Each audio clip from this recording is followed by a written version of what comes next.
berjumpa lagi. Hari ini kita akan belajar matematika, yaitu tema 1, subtema 1. Tema 1, pertumbuhan dan perkembangan makhluk hidup.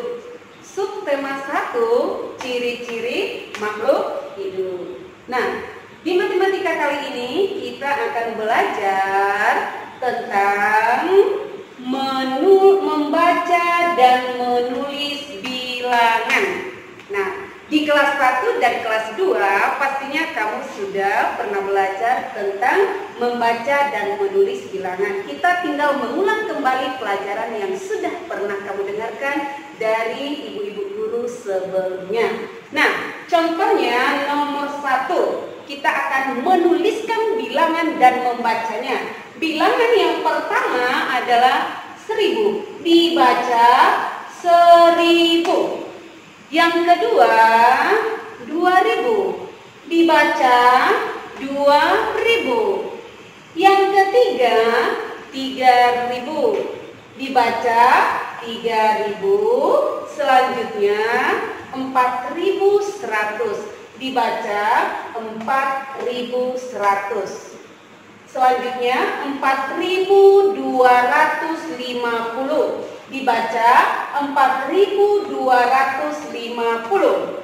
Selanjutnya 5500, dibaca 5500. 6050, dibaca 6050. Bilangan selanjutnya 7150, dibaca 7150. Bilangan selanjutnya adalah 10.000, dibaca 10.000. Seperti itu cara menuliskan bilangan dan membaca bilangan. Nah, sekarang kita lanjutkan materi selanjutnya. Selanjutnya adalah kita akan mengurutkan bilangan dari bilangan terkecil sampai bilangan terbesar. Begitu juga sebaliknya, dari bilangan terbesar sampai bilangan terkecil. Nah, kita lihat contoh. Ini adalah bilangan 5250, 3250, 1250, 2250, 4250.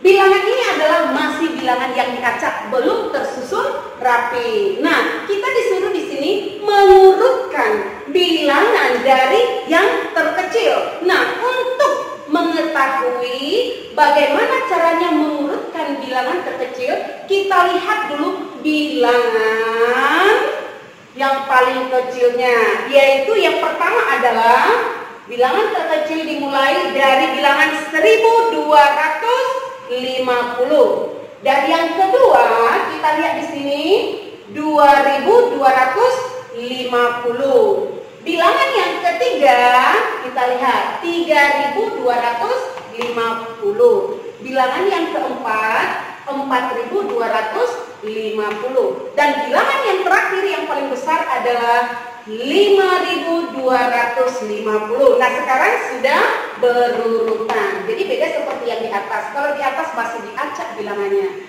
Kita tinggal menyusun bilangan dari bilangan terkecil sampai bilangan terbesar. Nah, selanjutnya kita akan mengurutkan bilangan dari yang terbesar. Ini saja kita ambil contohnya ya, nak.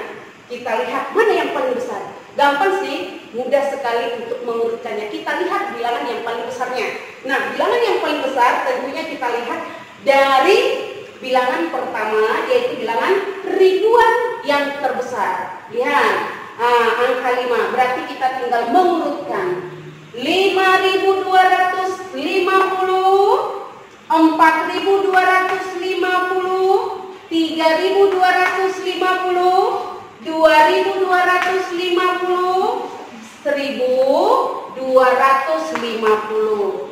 Sudah terurut dari bilangan yang terbesar sampai bilangan yang terkecil. Nanti kamu bisa mengerjakan latihan-latihan matematika dari logika, bagaimana cara mengurutkan bilangan. Nah, kita lanjut.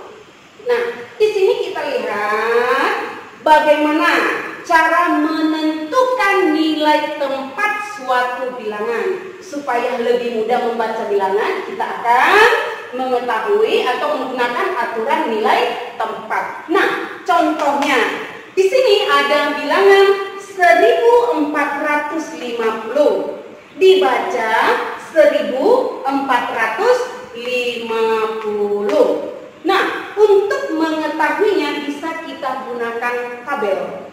Nah, ini dia ya nak, kita perhatikan. Angka 1 menempati tempat ribuan. Ibu ulangi, angka 1 menempati tempat ribuan. Kalau ditulis maka nilainya 1000. Kalau dibaca 1000. Angka 4 menempati tempat ratusan. Nilainya, Ibu ulangi ya, sekali lagi ya. Angka 4 menempati ratusan. Nilainya 400. Dibaca 400. Angka 5 menempati tempat puluhan. Nilainya 50. Dibaca 50. Angka 0 menempati tempat satuan. Nilainya tetap 0. Dibaca 0. Nah, contoh yang kedua bisa juga menggunakan seperti ini. Contohnya, Ibu tulis di sini 1000. Nah, kita lihat ya nak, bisa dengan menggunakan seperti ini. Angka 5 menempati nilai tempat satuan, maka nilainya 5. Angka 4 menempati nilai puluhan. Berapa nilainya? 40. Nah, angka 0 menempati nilai ratusan. Nilainya 0. Dan angka 1 menempati tempat ribuan, maka nilainya adalah 1000. Jadi bilangan itu adalah yang tertulis adalah 1045. Dibaca 1045. Nah, selanjutnya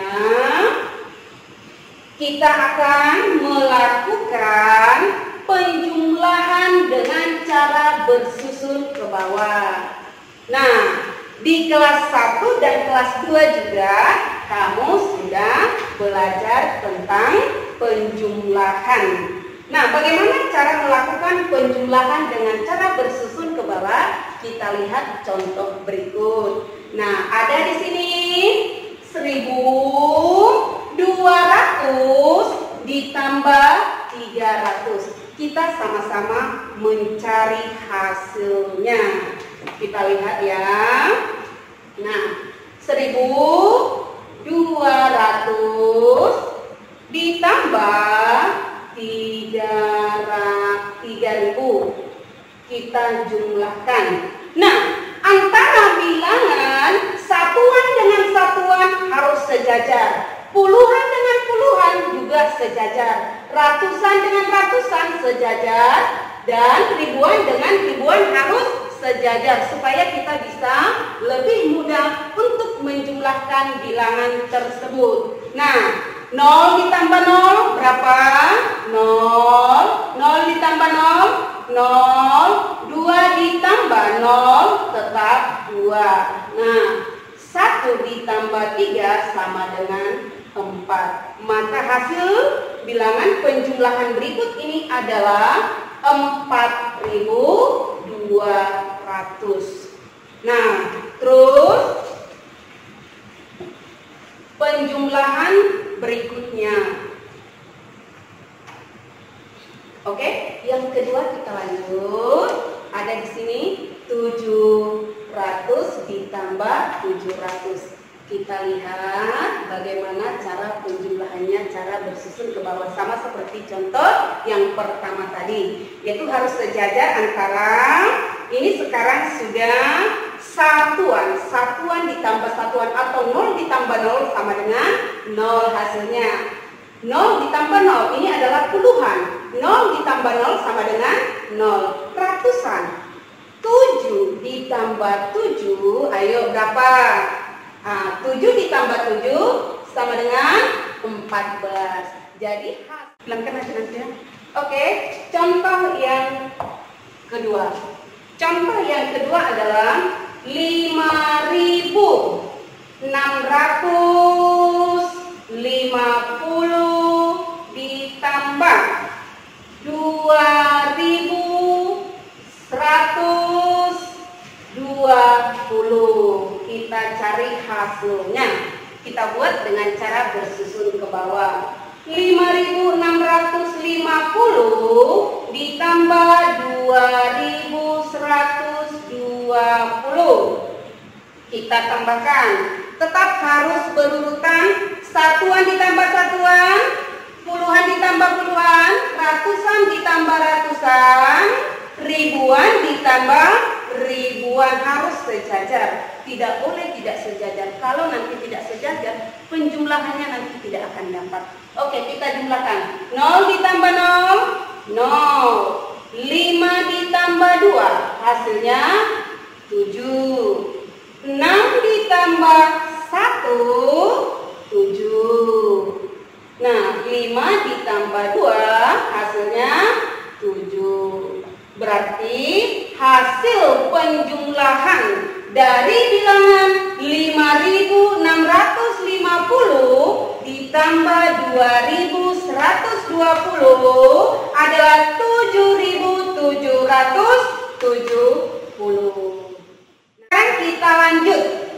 Kita lanjut materi kita, yaitu kita buat dalam bentuk daftar atau tabel. Nah, di sini berikut ini adalah contoh daftar jumlah telur yang dihasilkan dari beberapa peternakan setiap bulan. Nah, kita buat dalam bentuk tabel. Contohnya, yang pertama, peternakan yang pertama yaitu peternakan A. Jumlah telur yang dihasilkan per bulan adalah 3.000 butir telur. Peternakan B menghasilkan 1.500 butir telur. Peternakan C menghasilkan 3.500 butir telur. Peternakan D menghasilkan 2.000 butir telur. Dan peternakan E menghasilkan 2.500 butir telur. Nah, di sini kita akan melihat pertanyaan di sini. Ada di sini pertanyaan, peternakan siapa yang paling banyak menghasilkan telur per bulan? Ibu ulangi sekali lagi, peternakan siapa yang paling banyak menghasilkan telur per bulan? Nah, bagaimana cara mengetahui peternakan yang paling banyak dan peternakan yang paling kecil? Kita kembali ke tabel yang tadi. Nah, dari tabel yang tadi kita lihat peternakan yang banyak menghasilkan telur per bulan adalah berada di peternakan C. Tadi di peternakan C berapa nilainya? Yaitu 3.500 butir telur. Nah, sekarang peternakan yang paling sedikit menghasilkan telur per bulan. Kita lihat dari tabel tadi yang paling sedikit. Maka peternakan yang paling sedikit menghasilkan telur per bulan adalah peternakan B. Berapa hasilnya yang dihasilkan? Yaitu sebanyak 1.500 butir telur per bulan. Jadi dari situ bisa kita lihat peternakan yang paling banyak menghasilkan telur yang paling banyak dan menghasilkan telur yang paling sedikit. Nah, sekian penjelasan matematika di subtema 1 hari ini. Terima kasih.